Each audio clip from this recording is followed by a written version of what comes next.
اعوذ باللہ من الشیطان الرجیم بسم اللہ الرحمن الرحیم.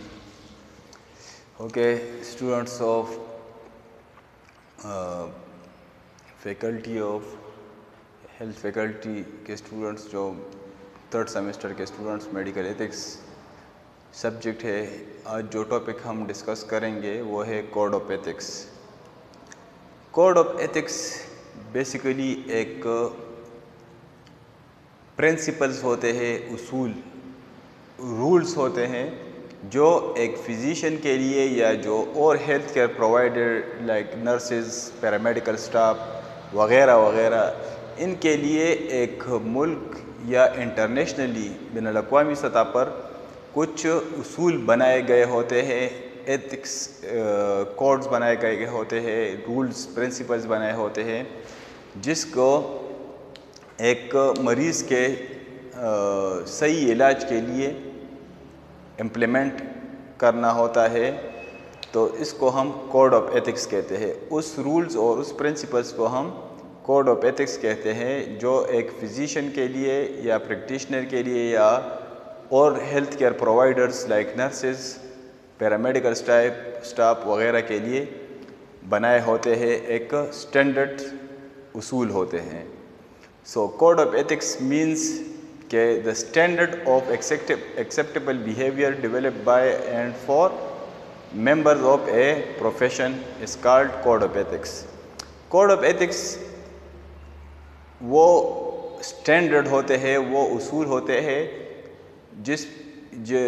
جو بیس کرتے ہیں بیہیویئر پر کہ وہ پیشنٹ کے ساتھ، اگر ہم دیکھ لیں ہیلتھ کیئر سسٹم میں تو پیشنٹ کے ساتھ کس طرح وہ بیہیویئر کرے گا جو ہر ایک ممبرس پہ لازم ہوگا، خواہ وہ کسی بھی پروفیشن کا ہو، اس کو ہم کوڈ آف ایتھکس کہتے ہیں.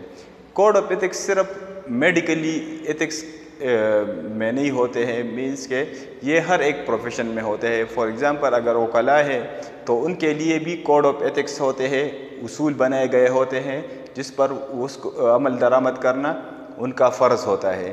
اس طرح ہیلتھ کیئر سسٹم میں ڈاکٹر یعنی پریکٹیشنر یا فزیشین اور نرسز، پیرامیڈیکل اسٹاف، ان کے لیے بھی یہ اصول بنائے گئے ہوتے ہیں جس پہ وہ عمل درآمد کریں گے کہ کس طریقے سے پیشنٹ کے ساتھ اس کی بیہیویئر ہوگی، کس طرح وہ اس کے ساتھ پیش آئے گا.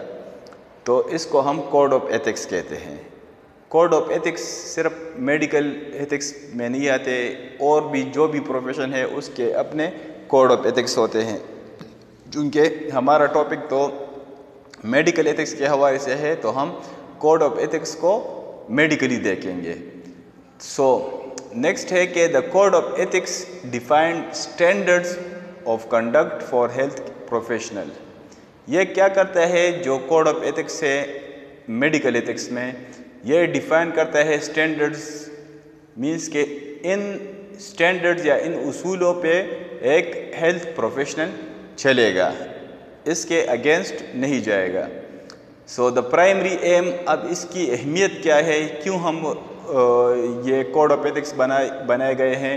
دا primary aim is to make sure that practitioners and other health care professionals provide competent, safe and ethical emergency medical care consistent with the federal and provincial law and with the current standards of practice. اب اس کی اہمیت یہ کیوں بنائے گئے ہیں، code of ethics کی وجہ کیا ہے کہ اس کو بنایا گیا ہے.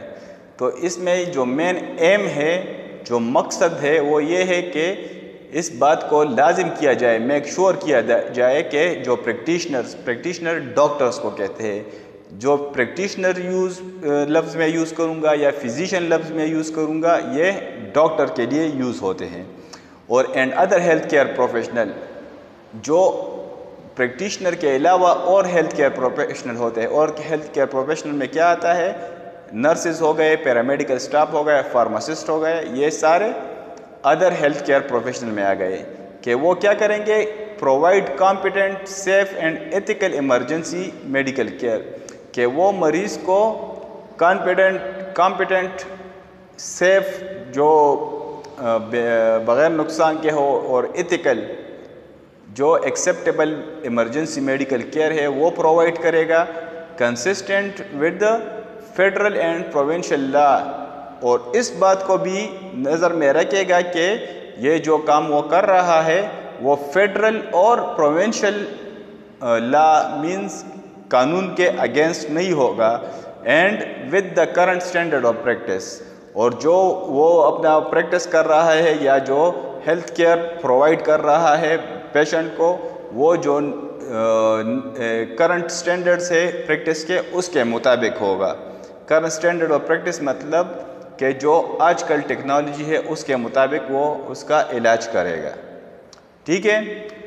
اب آتے ہیں next, The International Code of Medical Ethics was adopted by General Assembly of World Medical Association at London in 1949۔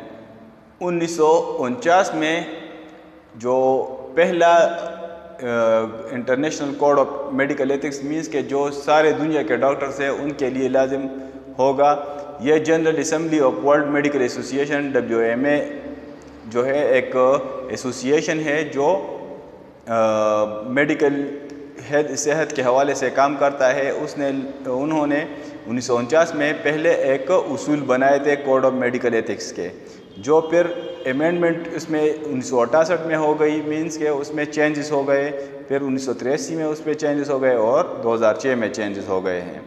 اور جو یہ کوڈ آف ایتھکس ہے یا international code of medical ethics ہے، یہ بیس کرتا ہے on Geneva declaration. Geneva declaration means کہ یہ بھی انٹرنیشنلی ایک فزیشین اوتھ ہوتا ہے۔ فزیشین اوتھ مینس کہ ایک ڈاکٹر کے لیے ایک حلف بنایا ہوتا ہے کہ جب ڈاکٹر ایک ہیلتھ کیئر سسٹم میں انٹر ہوتا ہے تو وہ پہلے فزیشین اوتھ لیتا ہے یا فزیشین یا وہ ڈاکٹر حلف لے گا۔ یہ جو international code of medical ethics ہے یہ بیس کرتے ہیں فزیشین اوتھ پہ جو جنیوا میں ڈکلیئر ہوئے تھے، اس پہ یہ ڈیپینڈ کرتا ہے۔ So these are the medical ethics یا code of medical ethics. Code of ethics کیا کہتے ہیں کہ یہ ہر ایک پروفیشنل کے لیے چند اصول بنائے گئے ہیں جس پہ وہ عمل درآمد کرے گا کہ کس طریقے سے وہ اپنے کلائنٹ کے ساتھ بیہیویئر کرے گا۔ پھر اس میں ہم نے پڑھے کہ جو میڈیکل کوڈ آف ایتھکس ہے یا کوڈ آف میڈیکل ایتھکس یہ کیا کرتا ہے، یہ اصول بنائے گئے ہیں ایک ہیلتھ پروفیشنل کے لیے، اور جو اس کا مین مقصد ہے وہ یہ ہے کہ ایک ڈاکٹر اور پیرامیڈیکل سٹاف وہ ہیلتھ کیئر سسٹم پرووائڈ کرے گا پیشنٹ کو، جو کیا ہوگا، کمپیٹنٹ ہوگا، سیف ہوگا اینڈ ایتھیکل ہوگا، اور اس کے علاوہ وہ جو کرنٹ اسٹینڈرڈس آف پریکٹس ہے اس کے مطابق جو ہے نا ایک پیشنٹ کی ٹریٹمنٹ کرے گا۔ اور جو پہلا international code of medical ethics adopt ہوئے تھے وہ جنرل اسمبلی WMA میں ہوئے تھے 1949 میں لندن میں، اور 1968 اور 83 اور 2006 میں اس میں امینڈمنٹ ہوئے تھے، اور جو ریلائی کرتا ہے یا وہ جو بیس کرتا ہے وہ جنیوا ڈکلیریشن فزیشین اوتھ پہ ڈیپینڈ کرتا ہے۔ Okay, this is the end of this topic. We'll see you in the next topic. Till that, Allah Hafiz.